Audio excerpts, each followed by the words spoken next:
You like Attack on Titan. I like Attack on Titan. So it's only natural we discuss it together. I've been waiting almost a year for this episode, and it did not disappoint. But this is my first ever episode reaction and review, so here's how we're gonna do it. I'll be rewatching the episode on my phone without volume and discussing it as we go along, answering questions and addressing a lot of the thoughts I had on like specific moments and stuff. Let's discuss. I like Hanji's just absolutely like utterly shocked face as she just stares at Levi. This is a cold way to open up an episode. Just the rain pouring down Levi's dead body. And like Levi is literally the most popular character in the show. So just opening it like this is that's ballsy. And they said our biggest threat is a bloody mess. I hate Flock so much. I really hate that guy. And of course, it's pretty much implied, or I want to say stated, but it's pretty much implied that Levi is definitely not dead. So that's good. But just seeing his corpse alone is just like ghastly. It's just like that's cold opening. And Flock wants to see the body. So when I saw this scene for the first time with the Titan like sucking up steam, I figured it was Zeke like being revived. Now I didn't know exactly how it was gonna work. I honestly didn't think much of it. Seemed kind of normal to me that would happen. Of course, it's explained a little later on, but this is the moment they've been waiting for. Just seeing Zeke like this. They've been waiting like how long for this moment? Months, weeks or months, and he's just standing there. Doesn't even know what's going on. They're just looking at him in awe. And the look in his eyes is just like, he literally has no idea what is going on. Like, he probably doesn't even comprehend, like, where he is right now or anything like that. Like, he literally, Flock asks what happened to you. You just see in his eyes. Like, he really does not know. And this is cool. The, I believe that is that's Ymir, right? I'm pretty sure that's Ymir. And she's like building up this like body of his. And I think this is gonna be the season where Attack on Titan gets into I mean it's already kind of done this, but gets a little more like, I don't want to say abstract, I don't think that's the right word, but like less grounded in a good way, just a little more out there, a little more experimental, I guess you could say. Like, I wouldn't be surprised if we found like time travel or shit like that. It's always kind of been a thing, like introduced in season 3 and even like season 1, the first episode. But now I haven't really seen, like, everyone on Twitter just talking about like the images and like the pictures and stuff, but like, and the images are sick. This is a sick opening. Like, just seeing like all the colossal titans and shit like that, like, that's awesome. But I will say the song sucks. I don't know why they went with this song. I mean, I want to say the song sucks, like, as a song. But for, like, an Attack on Titan opening, I think we've gone past the point, at least I thought we had gone past the point where it was, like a more, like, season 1 kind of thing, where it was, like, bombastic and, like, loud and, like, got you hyped. I kind of thought we had really gotten past that after season 4 with, like, its opening, which is it's the second, or it's the best opening Attack on Titan, at least in my opinion, is season 4. I think it just captures that season so well. And like I said, yeah, the images in this one are great, but like, I just don't think the song really captures what I think the season is gonna go for. Obviously, I am anime only, so I don't really know, but I just don't think this really matches that well, song-wise. Oh, I love the thing with Eren getting on his knees and just screaming and, like, in pain or whatever. Like, that's cool. And the crushed butterfly, like I said, the imagery is awesome in this opening. It's just the song I just really don't like. Oh, we're back to the fight. I like this moment when they talk about the Titans have started to move. I think that really contextualizes how people view the Titans, or, like, how the audience should view them as, like, obviously the name, they're Titans.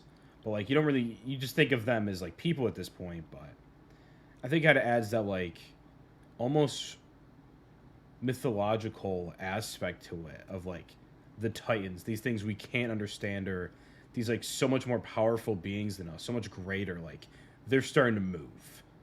Like they're gonna do their thing. We're gonna stay out of it. That kind of thing. That line kind of gave me that vibe, and I love that. I did think that's a great direction to go with in terms of that. On Reiner looking down. I don't want to say this moment's been built up over like 4 seasons because like it really hasn't. Like they literally fought not that long ago, but the tension in this scene with everyone dropping down and you see Reiner's face, it is fantastic, fantastic tension. Also, they literally just drop a cannon from the fucking sky. Like I don't think 2 parachutes are gonna do that. Like I think it's probably too heavy for that. Did she want Porco to just literally cut off her hand? Like, is that what she was going for there, or like did she want him to like maybe cut a finger off or something, like just cut the chains off or whatever? That's kind of funny. Yeah, and I really take the card titan as like a climber. She's like scaling down the building. I didn't really take her like that. Like Yelena's trying to get him like, just come down, buddy. Come back to bed. It's gonna be okay. No, he's fighting. He has waited too long. I think he feels like this fight with Reiner like has to happen. Almost like it's symbolic of something maybe. Of course, we don't really know yet, and I do theorize that, as well as Armin does later on, that like he's not really with them, like Yelena and Zeke and them. So like maybe this is part of that plan, but I also do think he's like, bring it on, Reiner. Like this is a fight he just has to do. You know, since like season 2, like I said, this is kind of building up this tension between the two. As the fight we've been waiting almost a year for, this one fight. Yeah, Eren is wasting absolutely no time there. It's like the Warhammer Titan meme. He's just going right at it. He's doing it again. Just absolutely crushing buildings. I do find it very interesting that Eren as a character has gotten to the point where, like, I mean, you would assume most people like that actually live in this town are gone or evacuated or something. But like, first of all, you can't really guarantee that. And second of all, he's come so far as a character where it's like his initial goal. I mean, his initial goal is to kill all the Titans, but it's like the goal almost spawned off of. Well, I don't want to say it spawned off that because I think his initial goal, or like his when you boil it down, his goal is for freedom. But I find it interesting that in his pursuit of that, he is destroying one of the towns where he would be trying to protect that before. You know, throughout season 1 through 3, yeah, he was always searching for freedom, but it wasn't always about just that. I think on the ground level, in the everyday, a lot of it was protecting, those he cared about. And the town and things like that. It's like his whole community, his whole like nation, honestly.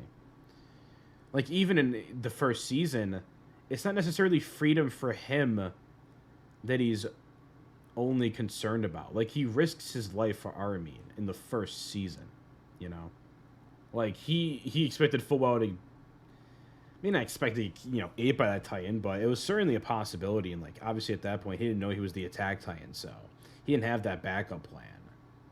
So he was willing to risk his life for someone he cares about.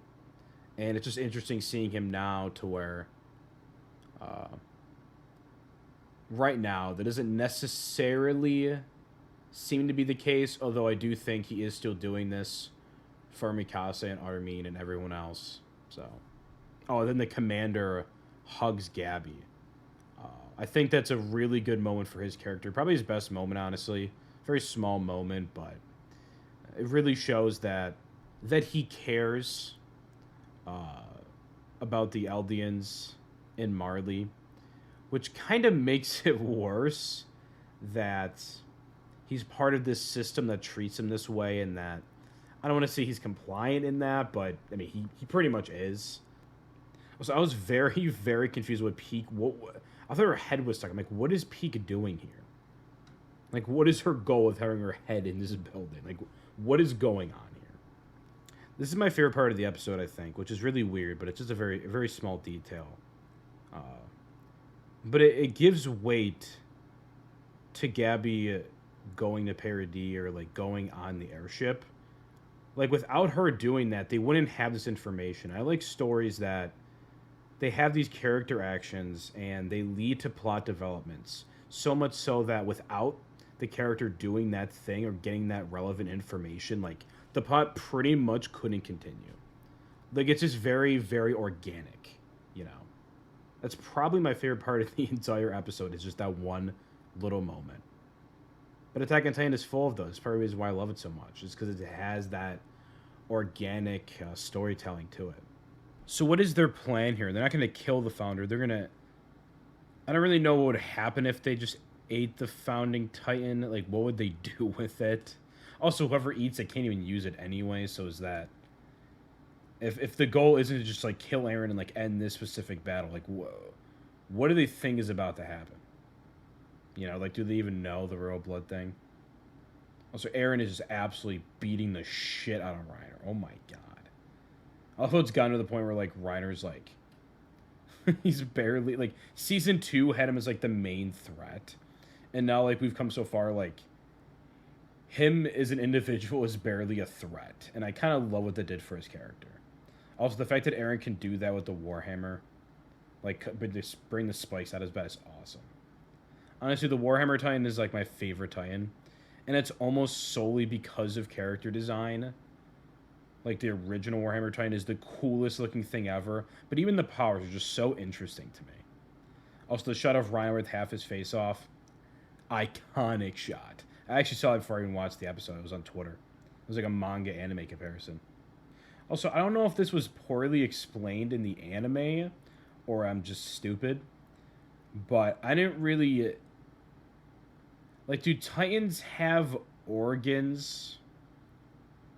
Well, no, they would have organs because the gigantic Titan from season 3, his like stomach fell out on the wall or something like that. So the Titans have organs. I didn't know that they were so dependent on something like a brain.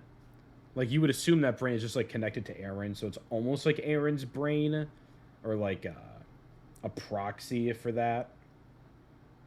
But I didn't know if you like blew the brain up, like shot a hole through it, like it couldn't move. Like I don't know if that was a detail I just missed in the earlier seasons, or like they just kind of threw it out in the anime here, but like I really did not know that. Which is really cool, but like I feel like there's probably some kind of plot hole I can point out where they should have lost motor control, but they didn't. But who really cares? Yeah, it's looking like a pretty one-sided battle for our boys Marley here. They are just absolutely destroying them. Like it's literally Eren and just a bunch of like NPCs who literally are just dying left and right. Like this is basically just target practice at this point. And he gets shot again, that blood coming out. That is some nicely animated blood, I will say. Also, I can't imagine how heavy that canyon is for the car Titan. But, like, the mobility that I would assume give you is kind of insane. Like, if we, like, that's cool. I like how they came up with that. The evolving war strategies are certainly interesting, to say the least. See, if the brain's the only organ that matters there. Like, Reiner rips that out of what I think would be his heart. So, like, and he just stabs Eren in that spot.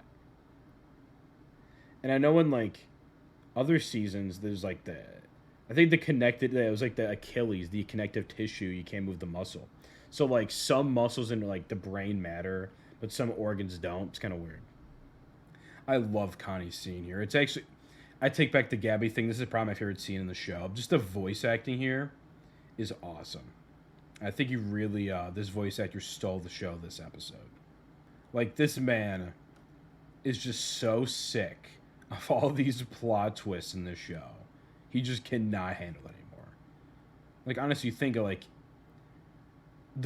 half of his core group literally betrayed them. I believe he was one of the ones close to, like, Reiner and them, too. And, like, you have the situation where, like, if I had to put myself in their shoes, like, it's, like, them against the world, like, these Titans are, you start out, right? Like, there's a kinship, there's, like, a brotherhood that, like, that just forms naturally when you're against such like a strong, like impossible enemy. That like getting betrayed by those people, and then Aaron like 5 years later, like that's just devastating. Honestly, definitely, yeah, definitely a scene that really stole the show for me. And I think what we have here too is we have there's becoming so many different sides to this now. Like there's the Marley, obviously. There's like the Jaegerists and like Yelena and like Zeke and them, and then there's just like this group of like the original cast is just kind of doesn't really have a side yet. But now we have this character kind of branching off too.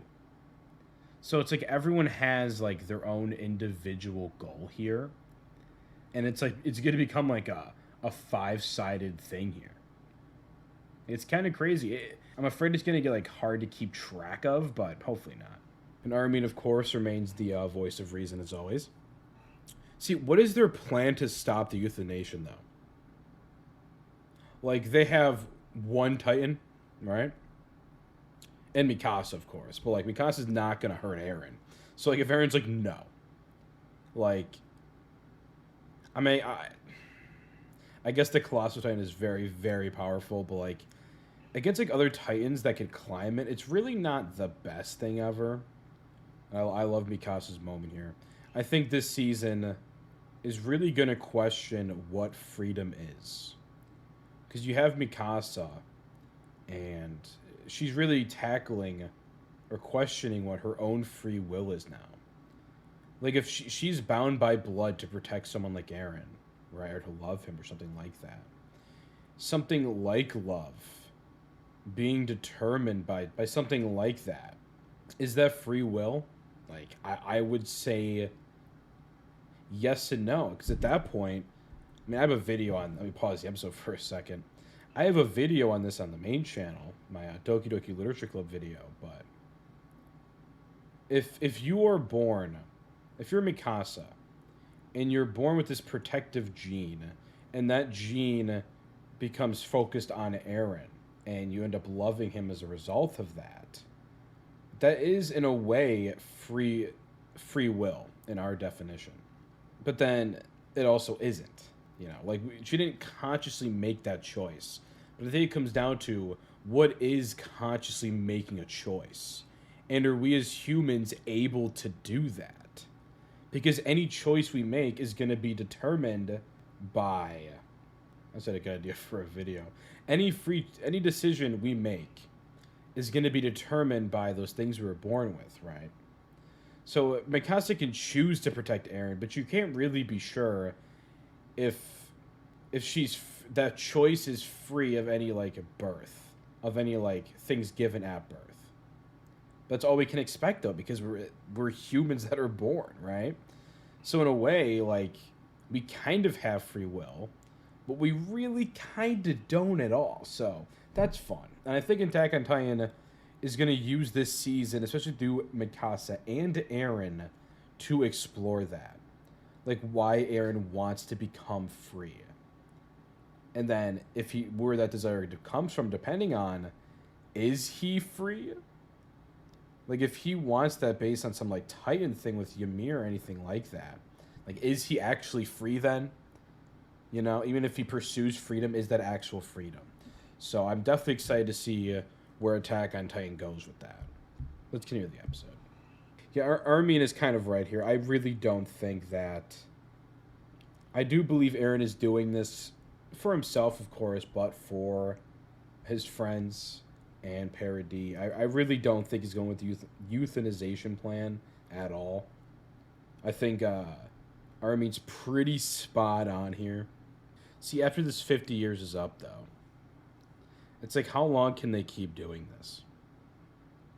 How long can they do the rumbling or like things like that? I don't know.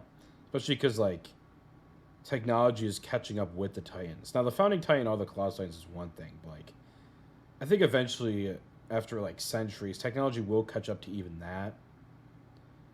And like, what then? Are they gonna just build up more hatred towards them? I think that's what would happen. So like they want to eradicate the island even more. Like, I don't know what the solution here is, obviously, but like, I just don't know if this is it. And yeah, the episode ends with Aaron just screaming his head off as the attack titan. It's a pretty good episode. I am a bit. I'm not disappointed.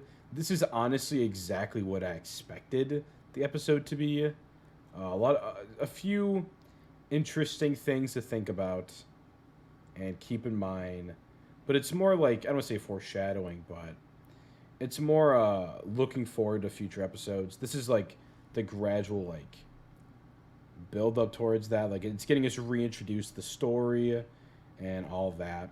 So I kind of think this was like a perfect episode to be the first episode of this season, but at the same time, like, you know, it wasn't the most interesting thing in the world. So right now, I'd give the show an 8 out of 10, which is what I ranked every season, but season 4, which is a 10 out of 10, and season 3, part 2, which is a 9 out of 10 for me. So I'd give it an 8 out of 10 right now, but I fully expect that to go up to a 10 out of 10 like the last season. So I guess we'll see, but thank you everyone for watching. This has been very fun, and kind of the more of the content I want to do on this second channel. Of course, if you see this and aren't subscribed to the main channel, I'll be linked in the description. Go subscribe to that. That's more like scripted analysis and things like that. And you can best believe when this season is over, there is going to be a very big video on it. Unless it just sucks. Even if it sucks, then I'll probably make an even longer video on it, why it sucks. Or why I think that. So, yeah. As always, thank you for watching.